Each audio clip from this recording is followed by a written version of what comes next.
Do I feel like family movie night watching Sonic the Hedgehog is cooler than going out to see Jack White? Not in the immediate term, but probably, 40 years from now, if Jackson's ever sitting on the couch with a therapist and saying, man, the one thing I can really say is my dad was always there for me. He never left my side.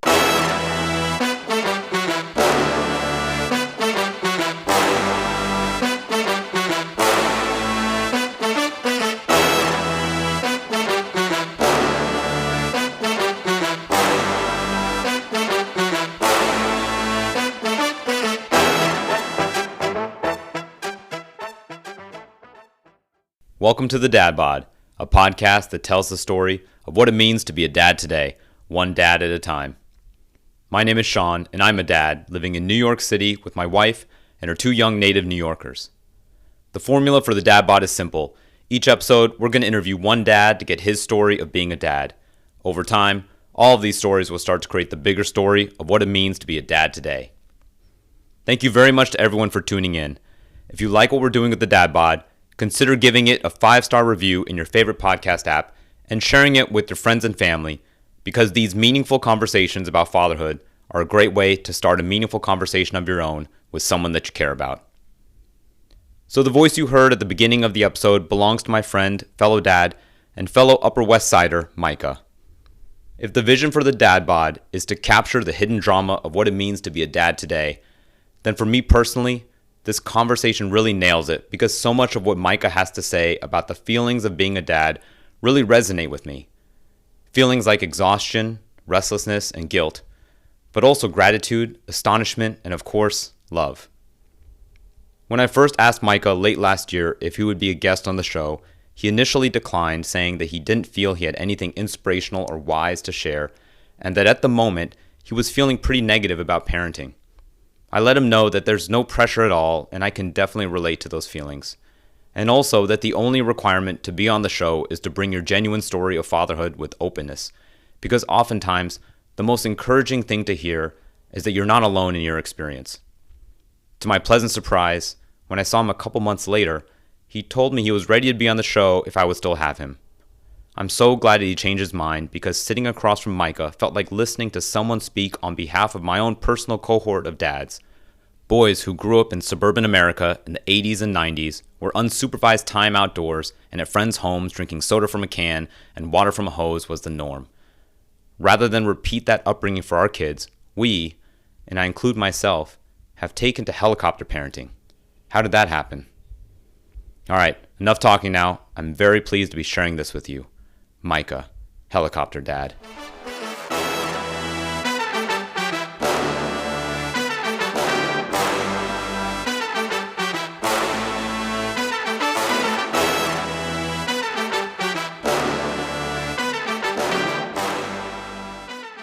So introduce yourself.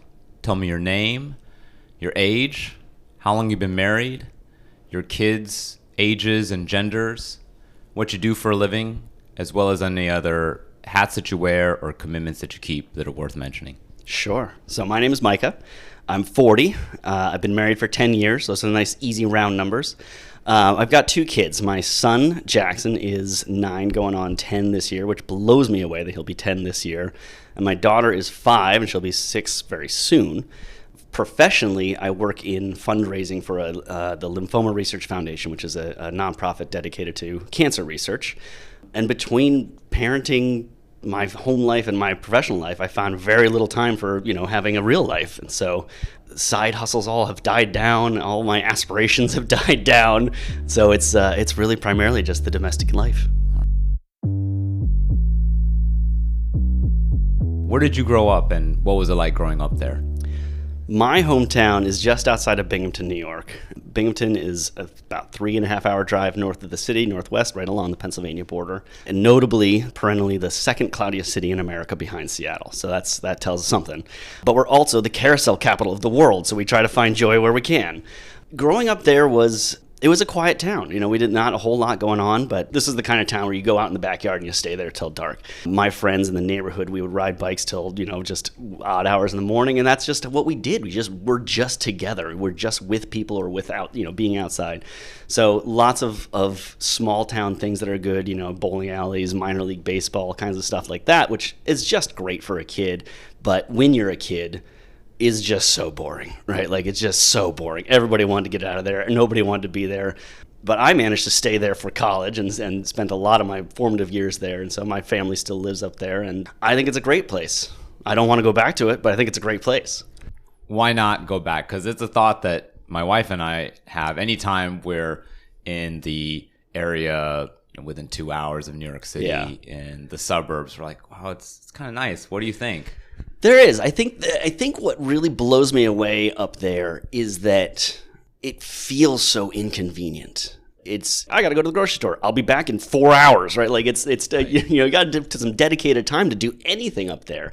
The scale, the spread just feels daunting to me in a way. And when I go and visit my mom and we sit in her house, and this may be very particular the way I grew up, but there's just very little to actively do. Yeah. So there's a lot of time that's just sitting there, like in a rocking chair, being quiet, and that's, I think that's a function of that's my family. That's how I grew up. My in-laws now tease me because I really enjoy doing puzzles because that's something I did growing up because there was not much else to do. I grew up without a whole lot of screen time, and I mean a lot of us grew up before screen time was really a thing. But I personally wasn't allowed to watch TV. We had one of the little 13-inch TVs with the clicky buttons, the dials you had to turn to try to get the Super Bowl on or something like that. But it was really limited in terms of I could watch PBS. Yeah. I could watch live sports, and occasionally we'd roll out a movie just because, and it was a real quiet life. My mom's house in particular is shaped. It's we're gonna go on some weird tangents here. Go for it. So if you've ever played with like lock and longs, the things you kind of stack in the corner and they make a little log cabin. Oh yeah, Lincoln Logs. Yeah, sorry, Lincoln Logs, and Lock and Logs is the company up near my house that basically built my house. Oh, wow. If you imagine Lincoln Logs built in the shape of an octagon, that's what I grew up in. In the middle of the suburbs, I grew up in a log cabin. And it's something that octagon shaped. It's an octagon log cabin. Yeah, it's very particular. And and something that as a kid you never think twice about it because that's just your house. And as an adult, I finally asked my dad because he designed the house and he built the house by hand. I mean, just before my brother and I were born, and I finally asked him as an adult. I said, "Why did you build a log cabin in the suburbs?" And he had said, the octagon, he's like, it was the 70s and the 80s. There was an energy crisis, and it was, he was an engineer. He always thinks analytically. He said, I'm trying to find the most efficient space to heat and cool, and that would be a circle. So I tried to build a house as close to a circle as I could. And so that's why we have the octagon shape. And I said, okay, well, but why the log cabin? And he goes, oh, I just wanted to live in a log cabin. So I just built a log cabin because I just do what I want. And so it's just one of those that I never really reflected on how unique my house is. Everybody in the school kind of knew my house. I was like, oh, that house. Yeah, you live in the cabin down the road there. But it's a very unique house. So that is awesome. Well, I realized what I was going to say, but because it's a ring and the staircase in the middle, it makes a natural track. And my kids run laps like crazy. Wow. And my mom says all the time, she goes, you guys used to do the same thing. Just you'd eat dinner and then you would just off to the races and just do laps around the house for hours. So it's a 2-story octagon. Yeah. Yeah, no, it's stairs like, in the middle. There's stairs. It's got a full basement. It's a second story. It's got an attic. It's a big house. Oh, so it's basement, first floor, second floor, and an attic. It's not a finished attic, but yeah. So there's a lot of space there. So a lot of thought into a couple aspects that you just said. One, the house itself. That's super interesting. Anytime I hear about somebody building a house, in my mind, I'm like, really? They actually built the house? Like they went and got the lumber and did all that? And then the other thing you said was about the limitations you said you weren't allowed to watch much TV at all. So obviously that's a constraint, a design by your parents, I presume. So the home was designed, the entertainment was definitely, a lot of thought went into that. I might challenge you on a lot of thought. It's interesting to reflect on my childhood and my parents.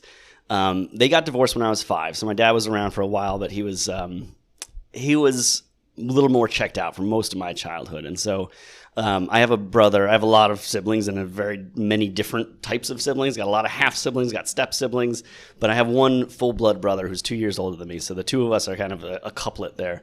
So we were growing up, and so he was about 7, I was about 5 when my dad left. And at that point, it was visitation every other weekend, but that was pretty much it. And not to besmirch my dad, but he wasn't at the concerts or the swim meets or the soccer games. He was not the active parent. And so, I don't know that a lot of parenting choices were really intentional. And I think that that's both generational and specific.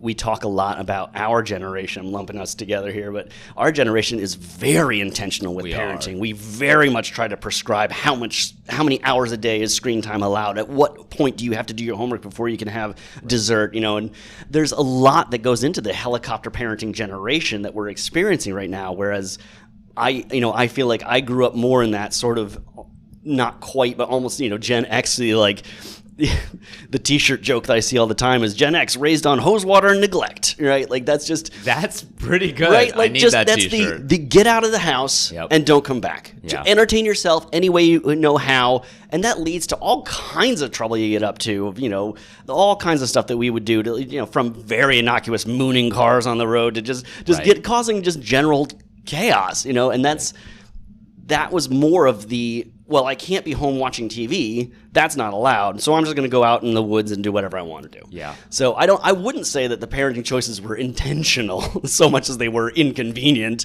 But as I already mentioned, my dad, who just wants to do what he wants to do. He sets himself by his own schedule. He works by his own schedule. Parenting was an incredible inconvenience to him.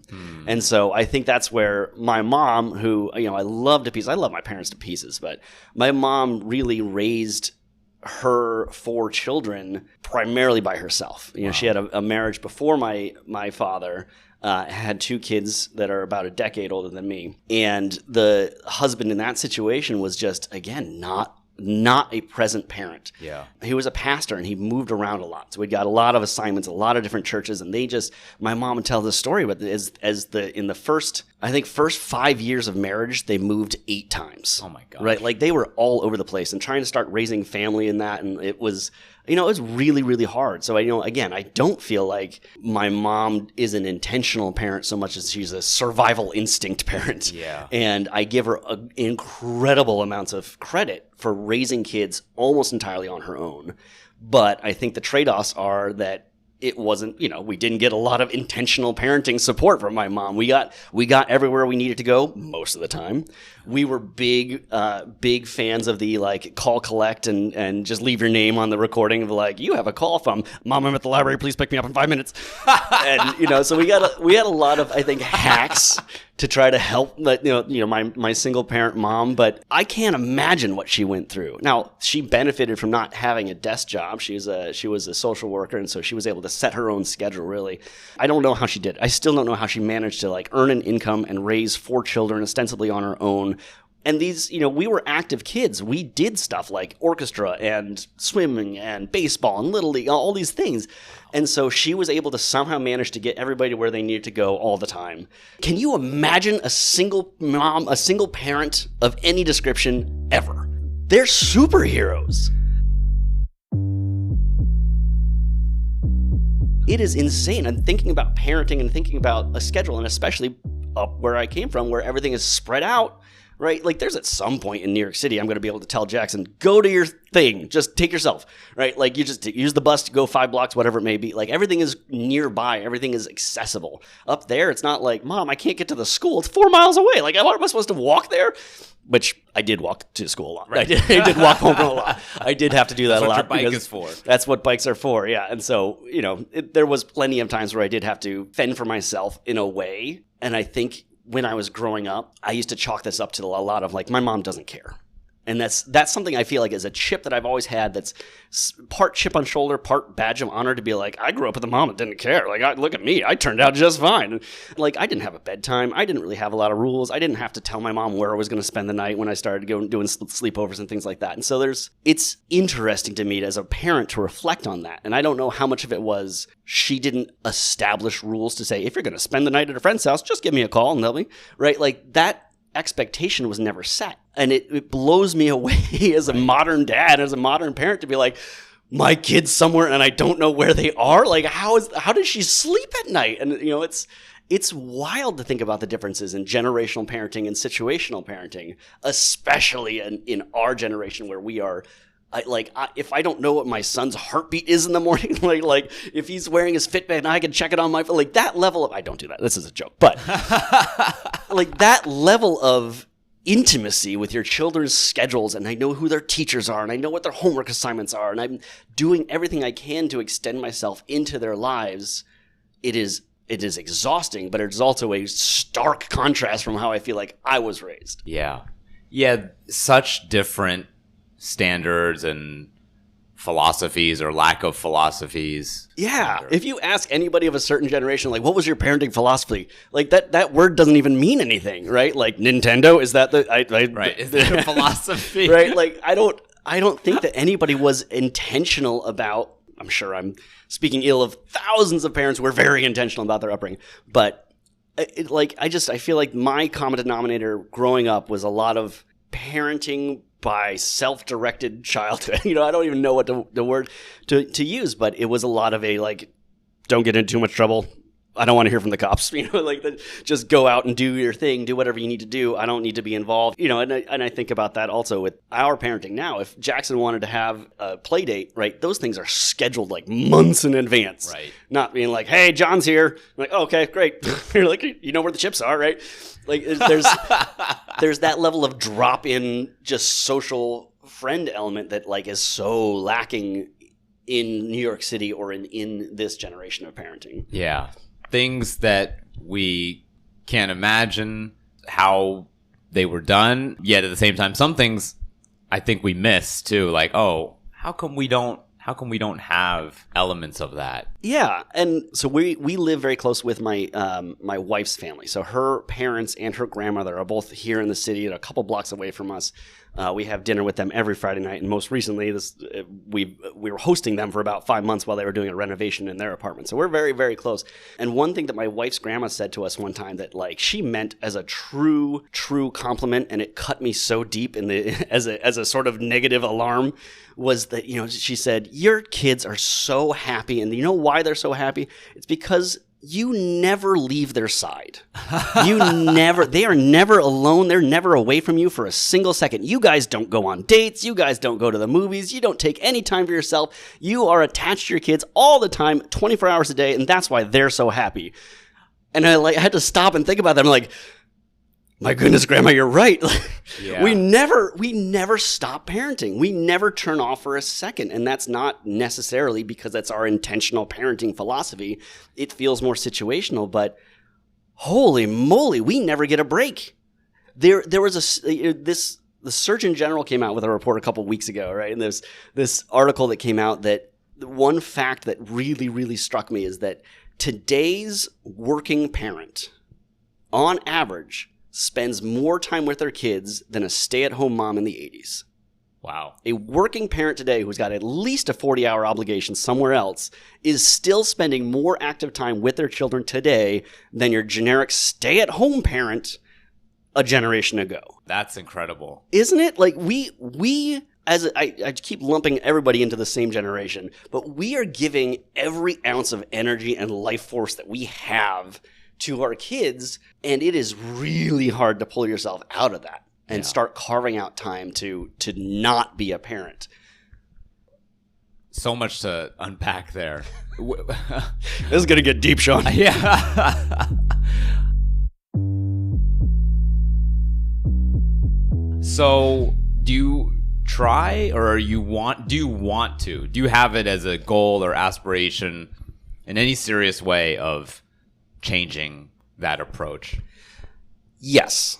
It is certainly something that, I feel like it's hard to recognize when you're in it until someone makes a comment like that. And it is certainly something that I recognize as I want to take time to focus on me. I want to take time to focus on my relationship with my wife. I want to take time that's not under this, and I love my kids to pieces, and I don't mean to speak ill of anybody, but it's, there's this low grade stress that just comes for people needing things from you constantly.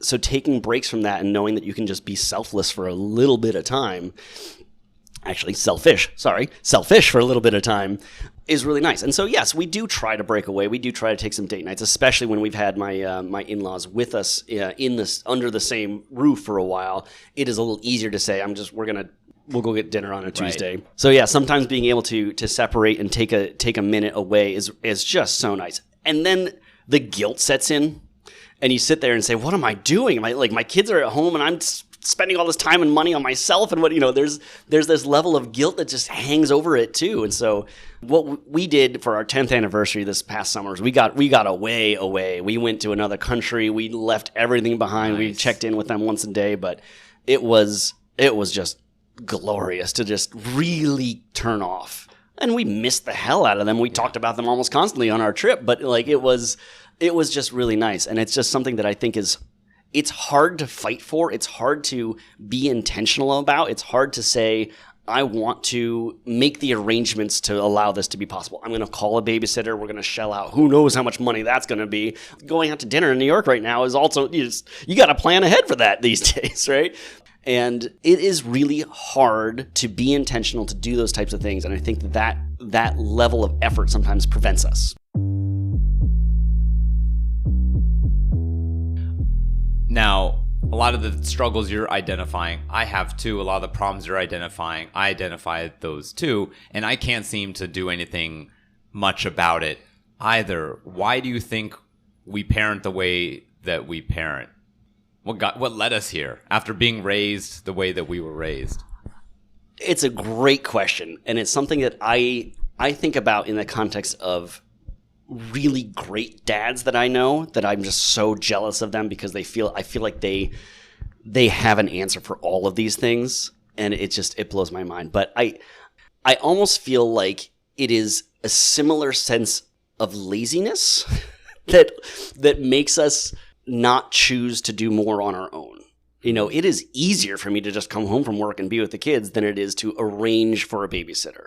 It is easier for me to take them to that birthday party than it is to find a friend that they're going to go with. It's easier for me to let them just stay at home and watch TV than it is to set up a play date. There's a lot of convenience to just not having your own life, right? There's a lot of convenience to just outsourcing your brain into this, that's me. I'm a parent. That's it. That's all I do. Oh, we got kids' birthday parties. We'll take care of that.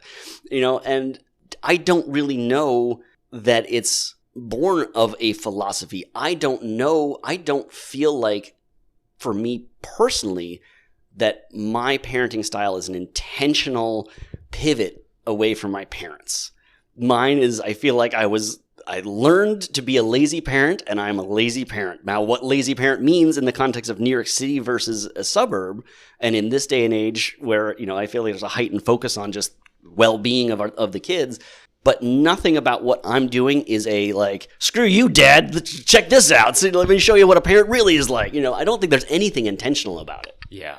So lazy in the sense of decision-making or changing the way that you operate as a parent, but certainly you're working your tail off. Oh yeah, no, not lazy in terms of just caloric output in terms of parenting, but I think it's really, for me, it's really hard to think about how to take care of myself. Mm-hmm. And so when I can just really focus on just what I need to do as a parent, there's a certain ease to it. Not to say that parenting is easy. Nobody would say parenting is easy. There's a lot going on. So nothing is easy about it, but there's a path of least resistance, I think, is more the approach. Yep. For my 40th birthday, which was last fall, I had this, a year before that when I turned 39, I don't know whether I had an epiphany or just I stepped on the scale and saw a number I didn't like, but I said, I'm going to run a marathon for my 40th birthday. I've never done that before. I've run a half marathon before, but I'm going to train, I'm going to do it. Kicking off really when it was last spring, so I had about 6 months before the marathon, I really started running. I really started getting myself into shape, and I completed the marathon. But leading up to it, there was a lot of, all right, honey, I have to go and run for 3 hours. Good luck with the kids. Right? There was a lot of time where I had to really be selfish and I had to take myself away. And I tried to do as best I could to squeeze it in before work, before the parenting duties really came in. And man, that was exhausting. It was exhausting, not only because I was running and getting in shape, but it was, having to try to figure out my training schedule on top of my working schedule, on top of my parenting schedule. Adding one more thing to be intentional about was incredibly difficult. And I felt selfish every time I stepped away. I felt like I was, leaving my wife with 2 kids that she had to parent. Now, again, we could have found other ways to do it. We could have asked for help. We have help in the city. We have family in the city. Not everybody does. But it's, that's the path of least resistance. Having to call somebody to try to set up a play date for that person, whatever it was, that's takes extra work. So I felt guilty every time I was out and leaving for hours to go run and be completely selfish and self-serving just because I had a personal mission. I had something I wanted to accomplish for myself and nobody else. And so, I don't know. I feel like anytime that I want to focus on myself, it really comes at the cost of something else. And I don't know if it's just the energy to be intentional versus the energy of just staying in the groove and just doing what we do. When we first got married, when we first had kids, I was playing in a band, and it brought me so much joy. I got to go and play and hang out with my friends, and my bandmates were just my best friends, and it was just so, the joy of performing. And you get to be out, and you get to drink, and you get to be with your best friends, and you get to make music, and it was just so much fun. Just to, we were not successful, we were not going to be rock stars, but man, it felt like one every single time. And even the time to go rehearse was great because you're just hanging out with your friends. And after we had my son, it suddenly felt every single time, I was like, all right, well, have fun with Jackson. I'm going to go get drunk with my friends and play music and perform and be treated like a rock star and have people asking for my autograph. And that's so much fun. And yet I knew that it was now coming at a real tangible cost. Olga couldn't come and hang out with me at these gigs, right? She had to be there, or we could have been intentional about getting babysitters and things like that. But we don't because we're lazy. But it just started to come at this real tangible, perceivable price. That there was a real sacrifice being made in order for me to have fun. And it started to feel real bad. And so I started cutting out rehearsals and I started doing the bare minimum. And then once you're not practicing, you're not as good as you used to be. And then once I start performing without practicing, I wasn't performing as well as I used to. And that didn't feel good. And so it was this real downward spiral pretty quick to where I hung up my instrument and I haven't played in a decade. Something that was so formative for my life. It was a violin, not your traditional band instrument, but I played violin for about 30 years and then gave it up. Wow. It was my whole childhood was violin, wow. and I gave it up because I felt bad about spending time away from my family. And so I don't know if that guilt element is what's different. I don't know if our parents would have been like, I got a chance to go on tour with the Rolling Stones, peace out, right? I don't know if they would ever think twice about it. But I couldn't do it. I couldn't take the time away from my family because I would feel so guilty about the sacrifice that needed to be made. And I think maybe if we're millionaires, we had all the money and had a live-in nanny that could be just, put the kid to bed, we'll be out partying all night. Things might have been different, but those are real choices we had to make. We had financial constraints. We couldn't really just do whatever we wanted. So you don't feel guilty now, but I'm sure you feel something else that comes from not doing those things, not being able to remorse. Yeah, it's the flip side of guilt, right? Remorse. Yeah. Okay. Yeah. You know, I think there's there's certainly times where I see other friends making huge accomplishments or doing just crazy things, right? Just going and taking these great trips and going and just having fun. And the people I know who still as adults are going to go see rock concerts that I wish I could go to. And, I'm looking, Jack White is performing in New York this week. And the tickets right now are like $250. It's just insane to think about how much you'd have to spend to go see something. But I know plenty of people who are going to go do it because money's not really an object, or parenting is not really a concern, or whatever it may be. So I certainly think that there's a level of, missing out. What's my unfulfilled potential? What could I have done if I'd stayed in the band, or just go out and have fun more often? And it's hard to feel like you're missing out, because I'm not really able to put into words or value what am I getting out of having such a close relationship with my kids, right? Like, it's not like they fawn all over me and be like, Dad, let me just tell you all the different ways that you've right? They haven't yet. They don't know who they're talking to. Jeez. These infants. But it's, I think it's something that it's like, it's such a long-term investment. And of course, I love my kids and the kids love me, and that's not ever in question. But it's one of those that, like, do I feel like family movie night watching Sonic the Hedgehog is cooler than going out to see Jack White?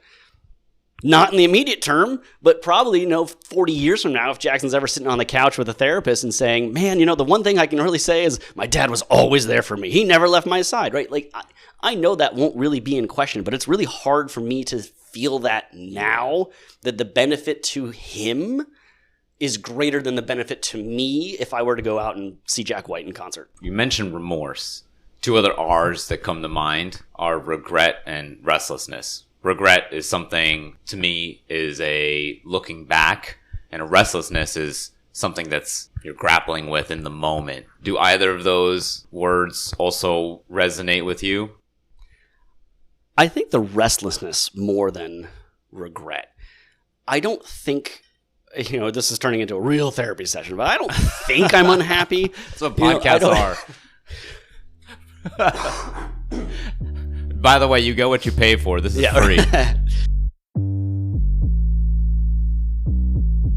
My life has been, as we've kind of discussed, a little bit of plinko. I feel like I've taken a path of least resistance. I've got to a really good place. I live in an apartment on the Upper West Side in Manhattan. I make more money than my parents have ever made combined in their life. I have a beautiful wife, a beautiful family. I don't think I regret anything. Maybe if I'd kept playing music, I'd have a little bit more joy here and there, but I don't think that there was another fork in the road that I should have taken. Yeah. I need to stop and think about that sometimes, because it's easy to focus on the, like, here's what's wrong. But, like, to stop and really have gratitude for all of the good things that have put you in the place where you are today, whether you recognize it or not, considering either where I grew up, considering what I came from, considering what the alternatives are, this is a pretty good outcome.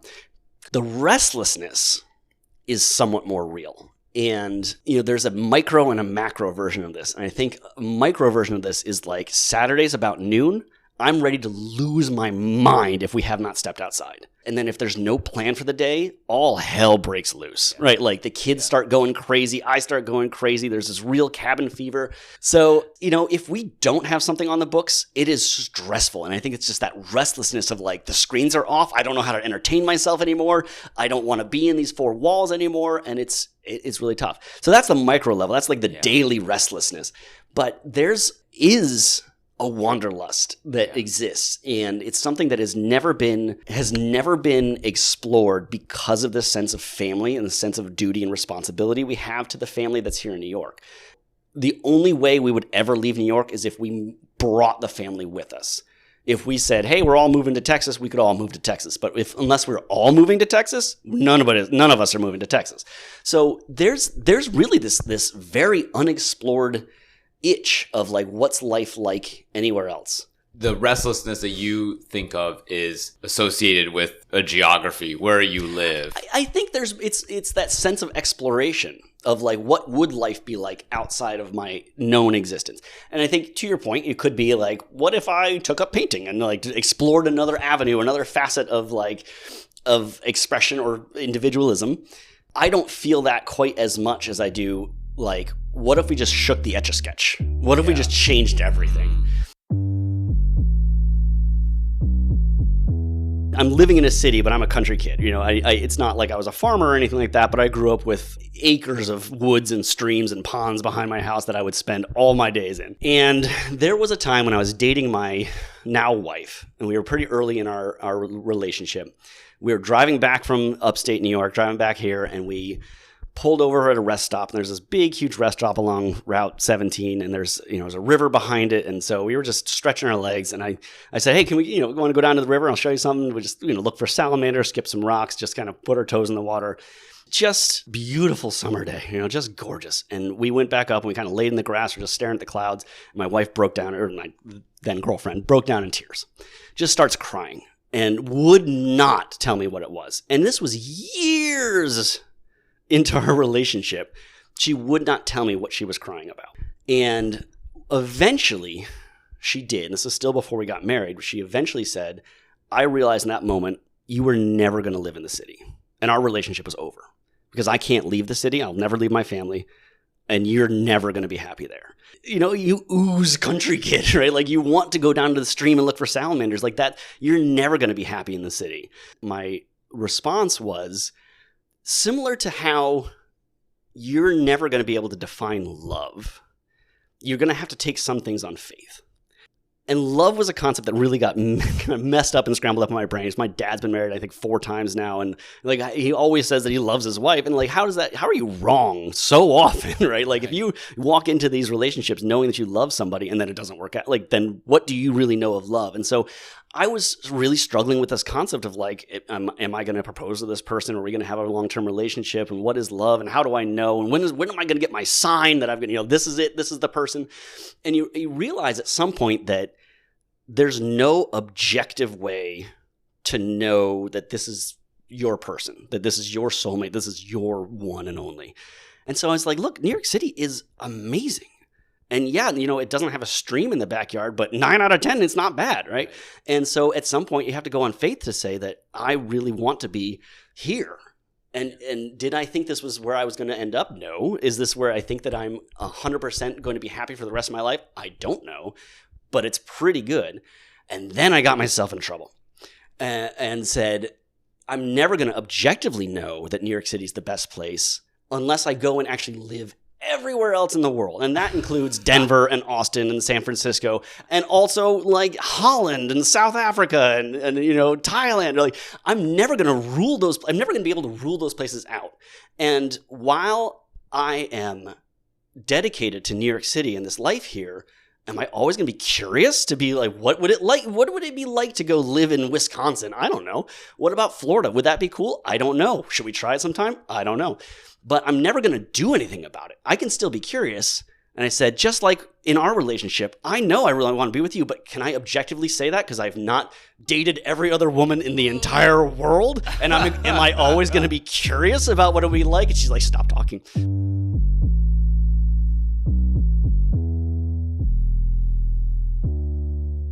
And how about other things that you've done in the past? You mentioned music, hobbies like turning antique radios into Bluetooth speakers. So clearly there's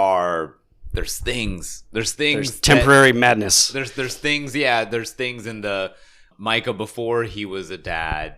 My sense is they're kind of boiling under the surface, or at least simmering under some lid.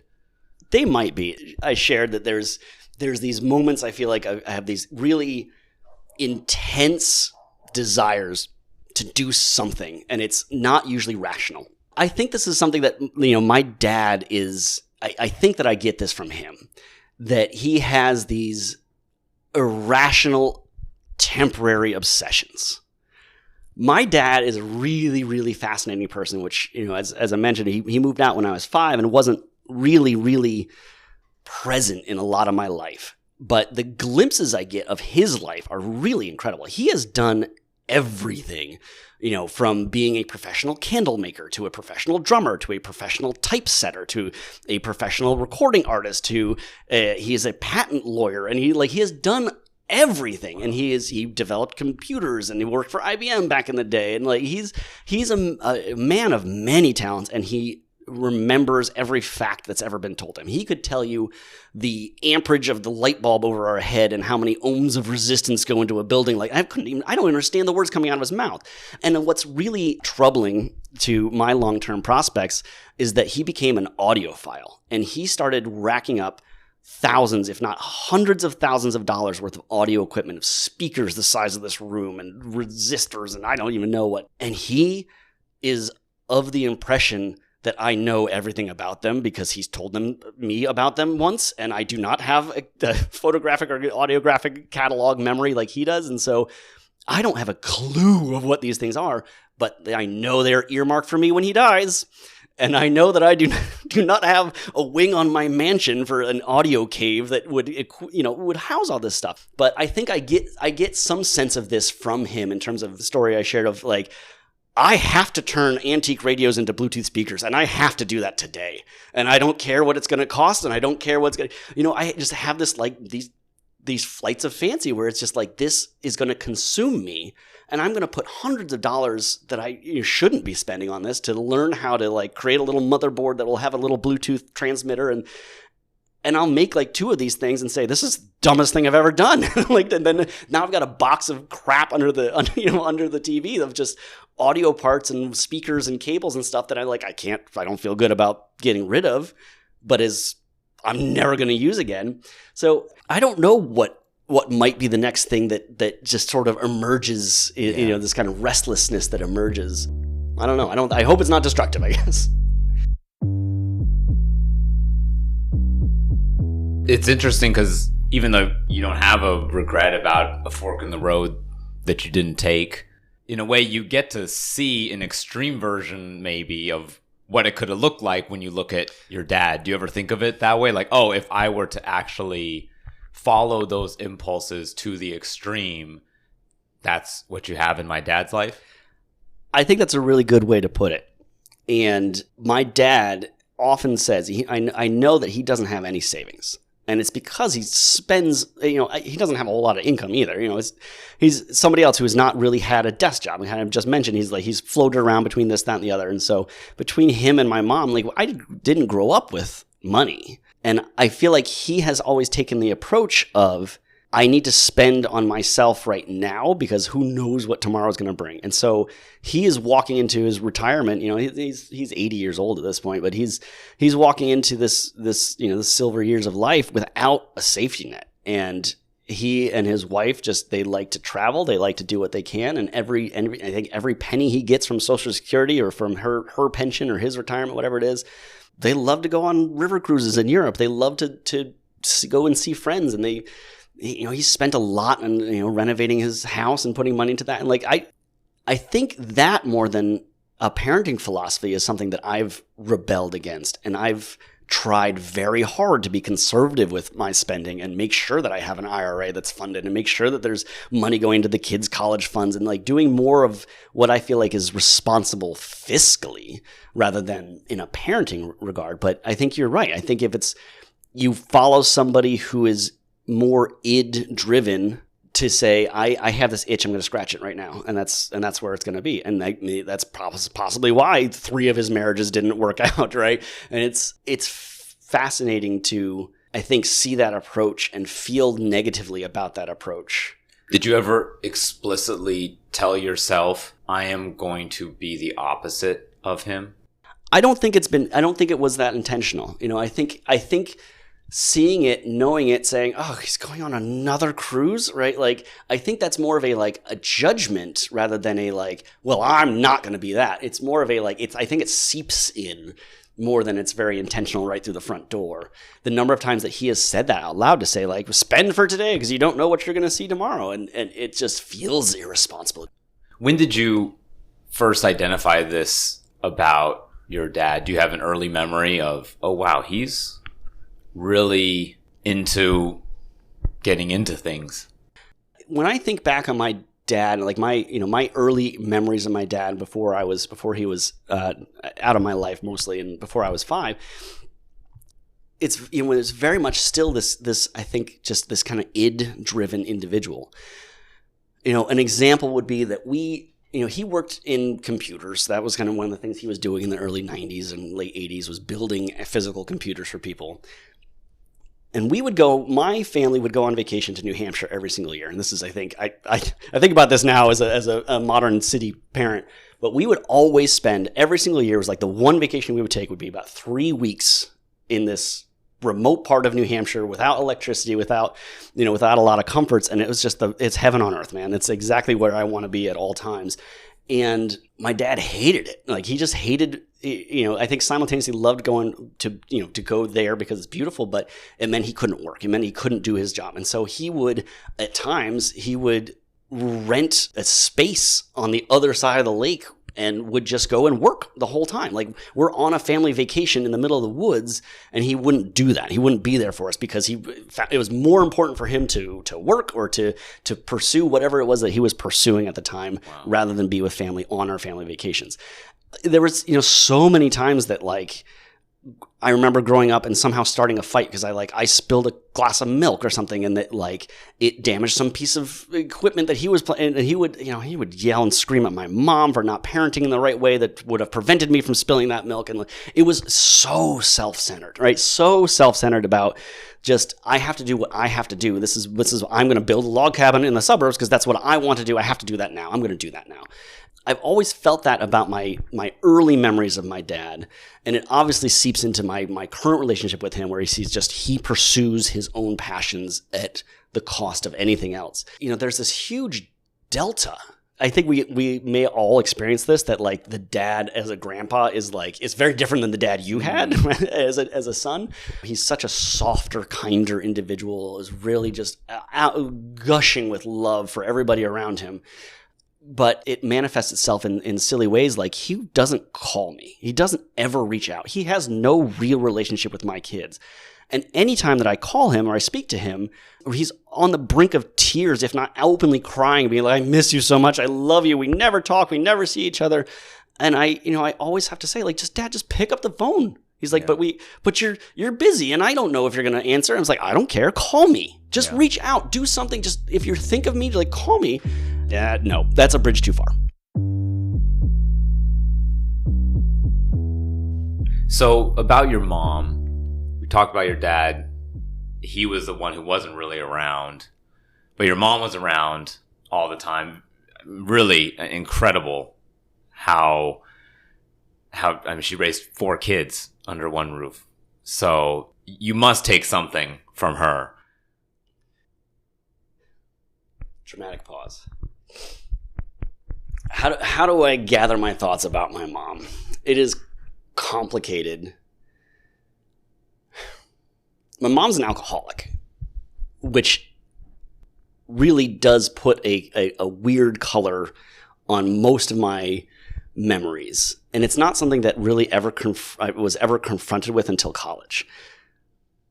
Talking with my brothers and sisters, there's so many stories that, like, just back, thinking back, you're like, oh, she was drunk. Oh, that makes more sense. That's why she didn't pick me up, or that's why she, like, whatever it was, right? Like, there was this real big confrontation when I was in college, and my brother had his first kid, and the family really tried to do an intervention. There was just a number of times where it was becoming problematic, where she was, she's a musician. She works as an organist in different churches, and she wanted to be the choir director of this one church where we grew up. And they passed her over on it, and they basically said, because you have a drinking problem. You show up to rehearsal drunk, and we can't hire someone like that. And so there was a number of different stories like that crept up right around the time I was in college. It ended up with this really nasty confrontation of saying, like, my oldest brother and my oldest sister, who had kids at the time, had said, look, we're going to put everything on the line. We've tried counseling. We've tried talking to you. We've tried interventions. We've tried everything. At this point, we're removing these grandkids from your life unless you can make a change. And she said, screw you. I'm not going to change. And so there was a period of about 10 years where, like, none of the older kids in my family maintained a relationship with her because she made that choice. I was just into college, getting out of college. I was still dependent on her. I really couldn't cut off. I had no leverage. I had nothing. I still had to live with her when it was not on campus, right? So it was this weird middle territory where it's I was playing both sides. I was the mediator in a lot of these disputes of like, well, my siblings are saying this, and my mom would be a rational argument. And I was like, oh, well, my mom says this, and like I would get caught in the middle of those types of arguments all the time. My mom has a really interesting way of just being able to rationalize absolutely everything, and if feet held to the fire, will follow instructions, but in the most asinine way possible, just to prove to you that like she shouldn't have been forced to do that. As it is now, even though we live with my mom during the pandemic and we're wholly reliant on her space, it was really hard to be reliant on her as a person, because she has shown time and time again, mostly in my reflection of her as an adult, that her decision-making is impaired all the time.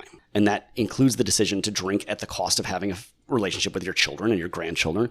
It includes the decision to drink and then drive places. It includes like these types of decisions that she makes don't comport with my worldview. And so I will not, if given any other option, will not leave my kids in the solo care of my mom.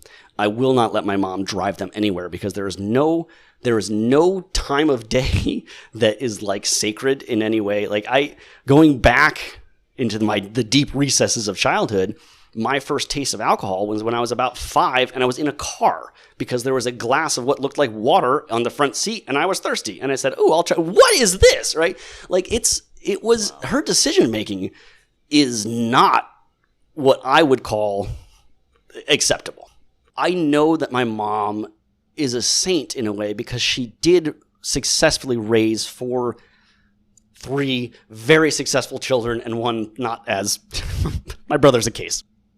And she did all that by herself, and she was using a crutch pretty much the whole time. And who can blame her, right? Like, I would not ever want to be put in that position. And I would not expect myself to come out of that, a Pilates instructor or whatever. Like, it feels like a function of the time. It feels like it's something that she needed, and it feels like we all survived. We all got through it. And as adults, we have chosen to have a different relationship with my mom.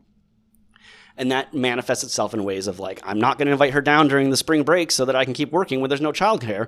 I will figure out another solution, even though she's retired and doing nothing and is right there, right? Yeah. It is such a low-hanging fruit to have yet another member of the family who is capable and able-bodied to help care for your kids, and then choose not to. Yeah. So I don't feel like I've learned intentional parenting lessons or philosophies from my mom, but the one real takeaway that I do ball up all of this experience into is that my mom trusted us. So, whether you color my mom's parenting style as laziness, alcoholism, ineptitude, just inexperience, or just situational, or whatever it is, she was trying to raise 4 kids by herself, in a spread out suburb, right?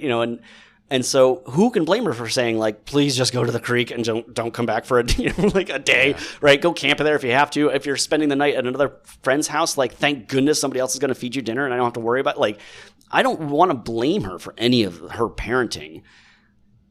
And I think the big takeaway is that we were all trusted with our own destinies. We were not shackled to, if you're not home by 8 p.m. for bedtime, then there's going to be consequences. You won't have screen time in the morning. Like, there was none of that. There was no bedtime. There was no, you should be home. There was no, did you do your homework? There was nothing. There was no active helicopter parenting coming from my mom. And I think that let us, in some ways, pick our own path.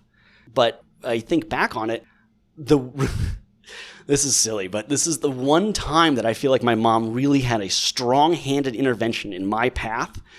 I was coming out of high school, and I really wanted to go to culinary school. I was really exploring. So my dad loves to cook, and I didn't really know much about cooking, but I really enjoyed it. And I did a high school honors thesis project on French puff pastry, and I was making pastry left, right, and sideways, and it was great. And I was like, what? I want to do this forever. And I started getting brochures for culinary schools, and my mom came and was like, no, you are going to go get a bachelor's degree. I will not support this. And it was like the one time it just felt so strong-willed from my mom for her to ever put her foot down about anything. And she's totally right. Like, I shouldn't have just gone off and explored culinary school because there's, it cuts off different avenues, and it was ultimately, I barely cook now. It's not something that was such a strong passion. I worked in restaurants through college and after college, and it was like one of those things that like it felt a lot like Never Meet Your Heroes. Like once you actually go into a restaurant and cook all day, every day, man, it sucks. It is hard, like your hands get turned into just raisins, and you're like, it is tough. And then the last thing you want to do is come home and like cook for yourself, right? So, it's something that I was able to explore it, but she guided my path there to be like, do whatever you want as long as you have a bachelor's degree.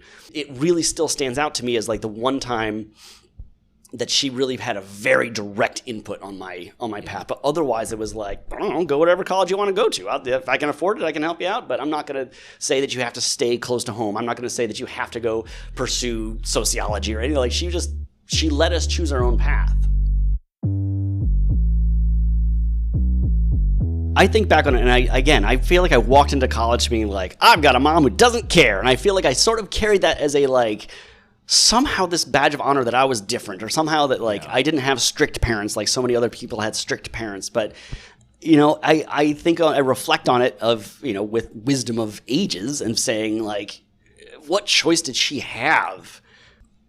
So she definitely shaped you, but not by her direct shaping. You were shaped in this very fluid container as opposed to a strict one. And now, you and I both are much more of the here's the strict container type of parenting for sure. Yeah, and I wonder how much of this is like, does it skip a generation thing? Like my grandma, my mom's mom was very much, I think, stereotypical in the, like, my grandfather was in the army, and, like, my grandma was a stay-at-home mom, and, like, they raised their 4 kids in the house with a white picket fence in the, little tidy suburbs, and we're strict, and we're tidy, and we're neat, and we're, had a lot of expectations, and my mom became, like, a hippie, right? Like, she completely rebelled against that style of parenting. And again, whether or not intentional or situational, she didn't put any restrictions on us as children. And so, maybe this is just every generation reflects on their upbringing and says, well, that's not how I'm going to do it. Or every attempt we make to parent kids is just going to be unsuccessful ultimately, and they're going to just do whatever they want to do. And that really just, makes all of this questionable to begin with. But,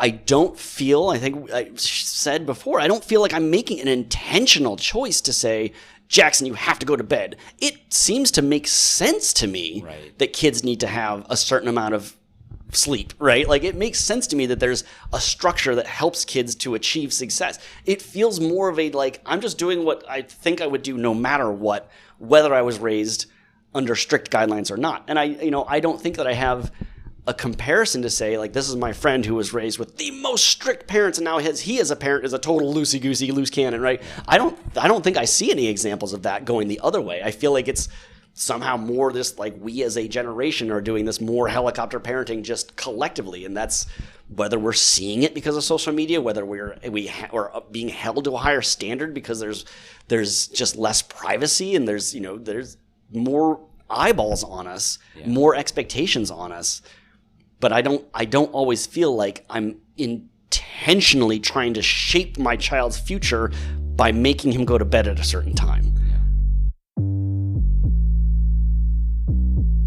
One thing you said, you used the word seeps in. It wasn't like, they were intentionally teaching you something, but there were things that seeped in. This influence, it's like something getting into the groundwater, so to speak.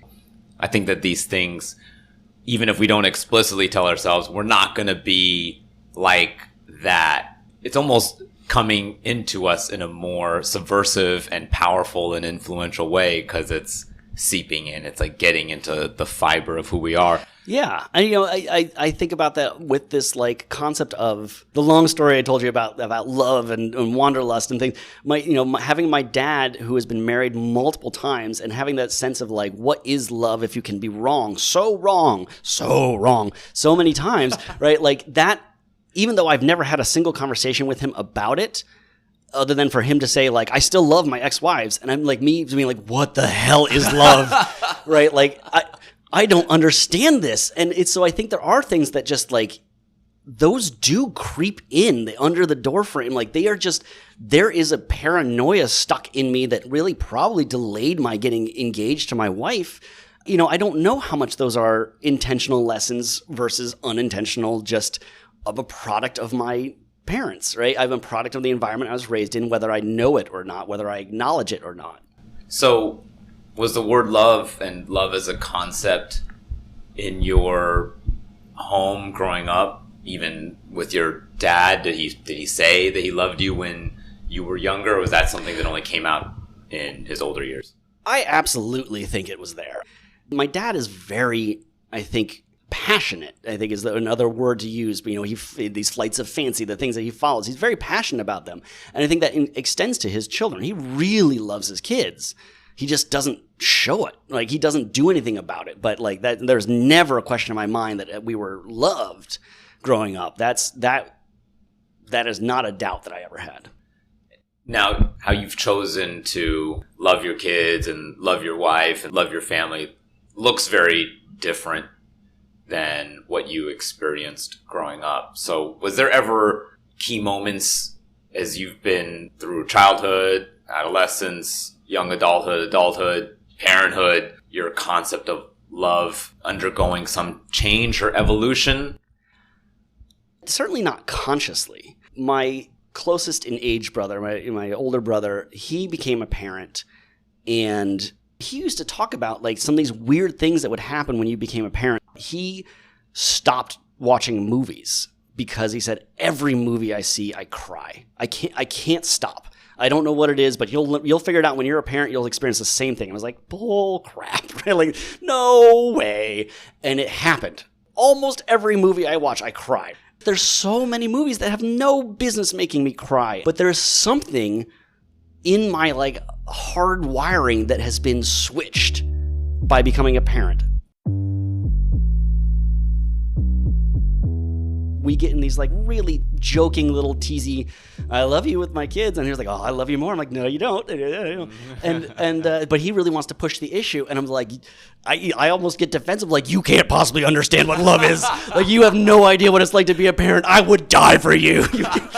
He doesn't have any, like, it's a joke, of course, but like, there is a mystic power just inside of me now that, as mad as I can be with my son and the fights that we can have together, and like, it is just, there is still, I would die for my kids. And that's not something that I can even figure out why, because more often than not, they're little punks, and like, I don't like, right? Like, there's a very defined difference that we talk about, being like, I love you. I don't always like you.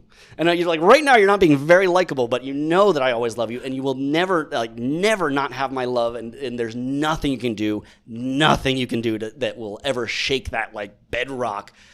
But please stop trying. Please stop testing the fences. Like, just right? Like, just it's there. Kind of the bedrock, please. Right. It's holding up so far, but it's I don't want to test it. So it's. There is that love that's there that is like unquestionable and undeniable, and I don't understand it. But like, one of the other ways that it really manifests itself that I hate is that I take things a lot more personally with the kids. Most parents, I'm sure, have experienced this, where you'll have a blow-up temper tantrum or a fight or something. The kids will say mean things. And then 4 minutes later, they're just like bouncing off the walls, coloring a colored book like nothing ever happened. And I sit there and it stays with me and I think about it. And I'm like, what did they mean? And they're like, Dad, can we go do something? I'm like, how can you be so normal right now? Like, I am like processing a trauma because I had a fight with somebody that I love so deeply that has really feels scarring. And I don't know if I'm going to get over it. Of course I do. I just need 10 times as long as they do to get over it. But those emotions are so deep and scary and like just unexplored. And the one piece of advice I used to try to give to new parents of what I experienced was this idea of shaken baby syndrome, which fortunately we have never experienced. But it was something that like you have to watch that video when you leave the hospital, and this is a requirement by law to say like you have to acknowledge the fact that this does exist. And the exhaustion of being a parent, and acutely when you're a new parent and you're not getting sleep, there are times where your body just takes over your brain and you can't really stop it. And that like sense of like, I am doing everything as a parent that's correct, and yet somehow the result is incorrect. And that tipping point that goes from like, I'm gonna fight through this, like the howling and the wailing and the crying, to all of a sudden you snap as a parent and you just you can't be there anymore. Like you can't be a rational human being anymore. And, again, I feel like I chalk this up a lot of the exhaustion of a new parent, but also this emotional exhaustion. Like I still experience that like Hulk-like energy that somehow comes out when you're having a fight with your kids and it doesn't make any sense. And all of a sudden, like you don't know how to parent anymore. You don't know what to do. And I don't know if that's just like, I was a very calm kid, right? Like I have some passionate friends who would like get themselves into trouble, but like I was a very calm child. And the fact that like at various points in my parenting, I have done things that I feel like one more second and I could have hurt a child, right? Like is terrifying. Yeah. And I don't know if this sense of this deep love, unexplored well of love comes with this other, darker side of like this passion of, I don't know how to parent and I don't know how to do this and I don't know what to do. But those emotions were never part of me growing up. I was never a like flip the table over while playing a board game, right? Like that was never me. It's really interesting the way that parenting changes your expression of emotion. So much of what you just said completely resonates with me. This love is so powerful and it's blinding how you can feel this way. And so you're blindsided when all of a sudden it flips 180 and that love can turn to, I want to use the word rage, but it's too simple almost. You just uncontrollable, almost out of body, what happened to me. They're shaken baby syndrome, but it doesn't end when they're babies. It just looks different and it comes out in this uncontrollable, what just happened to me? Yeah. You're right. Like just your bodily experience disappears. Right. And you're suddenly this like just a rage monster of some sort. And like, man, I hope that I never get put in a situation that goes too far. Again, the other side of love of like everything that I do could impact them. There's a saying that I heard that like the axe forgets, but the tree remembers. And so every single thing I do as a parent could come out on the psychologist's couch, as when my kids are my age, right? Like, I don't know what I'm doing sometimes. The offhand flippant comment I make could sit with them forever. Right. I go back to, like, what are our parents? Do they give a crap about it? Like, do they know that I sat there and dwelled and said, my mom doesn't care about me because she told me she doesn't care where I sleep at night? Like, she didn't. I don't think she ever told me that. But she exhibited that I could be at any friend's house any night of the week, school night, weekend, doesn't matter where I sleep. And I internalized that as my mom doesn't care about me. Yeah. You've mentioned it a couple times. It might come out when they talk to the therapist one day. And I think that is something that our cohort, our generation thinks about. We worry about what are the things that we're doing now that are going to affect our kids and in such a way that it comes out on a therapist's couch. And it is a big, big burden to try to manage that. But I think that as you're talking about it, that's like an operating thing for us. We really don't want to be the cause for damage. And we worry about that. Like, what you're describing, fights that you might have with your kids and how they may say something hurtful to you and it sticks with you. I mean, I just had that last night. And I don't think anybody's immune. In last night's instance, I just emotionally, I was like, you can choose sort of getting really angry or sort of emotionally kind of going insular. And I went with the latter because I was just like, I just don't know what's going on. What happened here? Like, I thought what did I do wrong? Okay, maybe that was a bad call. This approach wasn't right. And I was like not able to be like emotionally present and positive like I normally try to be. And my wife, of course, she can see it and she's like, hey, like, let it go. But she carried it. You could see her compensating. She's like bringing some extra energy to the dinner table and you're like, oh man, thank God. Like, thank God there's two of us. And Yeah, again, imagine a single parent. oh, exactly. I could be like we can take turns. I could see you're off, or you can see that I'm off, and okay, that second engine is gonna pick up the slack, or encourage or repair, the damage that's been done. And thank goodness there's two of us. Yeah, it is exhausting. Let's go do a thought exercise. If you had just an extra 5 hours a week, the rest of the world just stands still as far as your family is concerned, you can do with it whatever you want. What are you doing?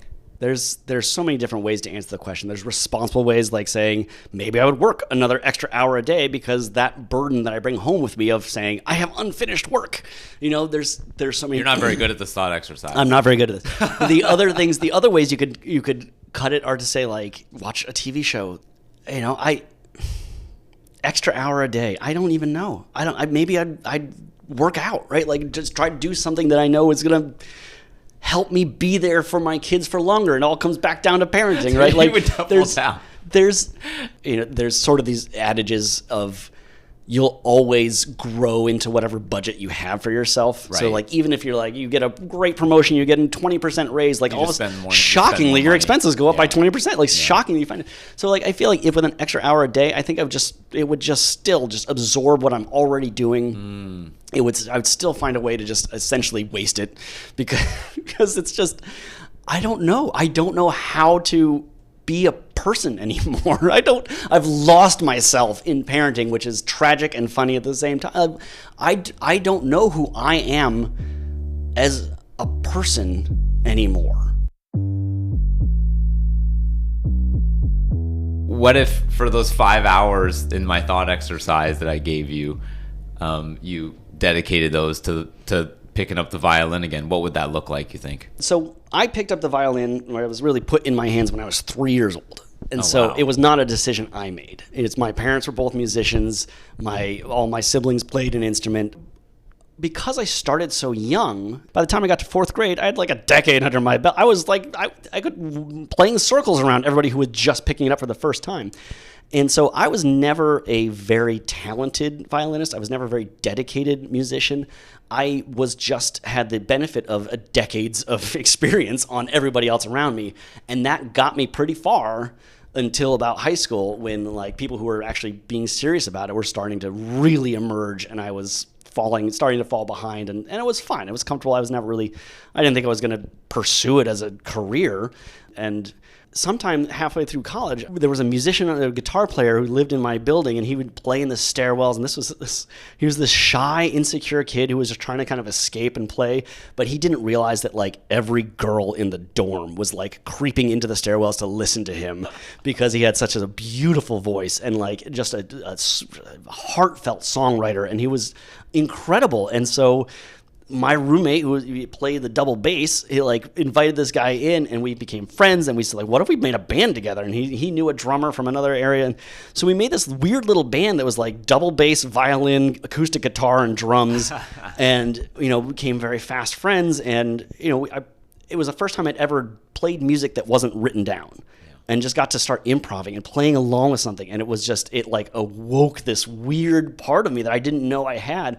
And so anyways, then the parties came and the performances came, and like it was just suddenly became kind of a mini little rock star. Like, and we traveled all over playing with that band. It's the first time I really came down to New York City, I was playing with this band, and it was so much fun. And so we all eventually grew up and grew apart, and different band members came and went. And at this point, every single one of them is a parent. But I came to New York City, and I was looking for music, and I picked up with different bands and got various places playing violin, and it all became this centered around performance of non-classical music that was like I didn't know was a choice growing up because I just only played in the symphony, classically trained. And it became much more about not the necessarily like I really care about the tone of the note that I'm playing. It became the like I am on stage pouring my heart into this. And more so than I was a very passionate symphonic player too, and really liked it. but it was something totally different when you could be like a rock star, right? Like when people are cheering and shouting and like you're playing and really feeling that energy of a crowd as opposed to like the muffled clapping you get after a symphony, right? And so once I had kids, it became this downward spiral of I couldn't really feel good about carving out time to practice, which meant that my skill was atrophying, which meant the performances weren't as good, which meant I wasn't getting as much of a high out of it, which meant that I wasn't seeking it out. And so therefore it was very easy for me to say, like, I'm not going to do this anymore. Yeah. Like I'm not getting that same rush by being a good musician that the audience is enjoying. And so I tried picking it up again and playing in a symphony. There's a community orchestra in this area, and it just wasn't there, right? Like the spark wasn't there. I wasn't getting the energy back. And so it was easy enough to hang up, the fiddle, so to speak. And I don't know if I'd go back to it. Like I don't think that I got as much intrinsic joy out of just practicing in our studio, closet as I did in a live performance setting, right? And so the path to get back there is much harder. Longer. That's not 5 hours by yourself. That's not 5 hours a week. That's not, and it's also, and just like the spark I had with those members of the band was something so like this, the most recent band, the band I retired with, so to speak. Yeah. They just became my like best friends, right? And so there was a social element too that wasn't just the rush of the crowd or the thrill of the music, but it was just hanging out with friends that I really, really liked. So that element of it I miss, that element of having a social life with people that you can just, talk to or hang out with or be silly with, like outside of the confines. And thank goodness my wife's my best friend and we get to have that every day, but it's still like, there's something bigger than yourself when you have a group of friends. Absolutely. And maybe the thought exercise needs to be that all dads get 5 hours off. Then we could all go hang out together. Yes. This was awesome. Micah, thank you so much. Of course. For doing this. If this is helpful to a single person, I'll be shocked, but it helped me. It's nice to talk about stuff again. It's helping me, for sure. You're not alone. Exactly. The TLDR, parenting is freaking hard, and you're not alone. And just survive, right? Just survive. We're in the trenches. We're all in the trenches. Okay, dad number 14 of the Dad Bod is in the books. Big thanks to Micah for sharing his story. I hope you enjoyed this episode and that it brought a little something positive to your day. Hit that subscribe button and post up a 5-star review in your favorite podcast app. But most of all, share the Dad Bod with people in your life that you care about. Thanks again for listening.